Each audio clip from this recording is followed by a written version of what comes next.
এইটা আমাদের 17 বছরের একটা পুঞ্জীভূত অনুভূতি আজকে প্রকাশ পাচ্ছে।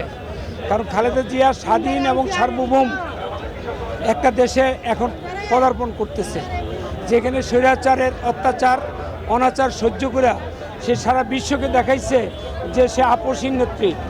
সে আপোষ করে নাই, তার পরিবার আপোষ করে নাই। জিয়াউর রহমান এবং খালেদা জিয়া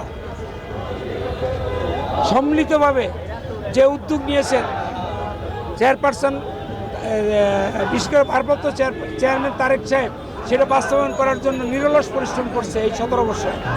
এবং এই 17 বছরে তাদের পরিবারের উপর যে নির্যাতন নিপীড়ন গেছে, যেটা মানে সারা বিশ্ব দেখছে।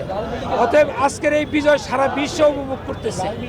এবং আমরা মনে করি যে খালেদা জিয়া এ দেশে আসার পরে সমস্ত রাজনৈতিক দল এখন যারা আছে তারা সবাই তার পরামর্শ, তার অনুভূতিকে কেন্দ্র করে আরও উদ্যমী হবে এবং রাজনীতিকে স্বচ্ছ করার জন্য, গণতন্ত্রকে মানে সুসংগত করার জন্য দৃঢ়ভাবে কাজ করতে পারবে।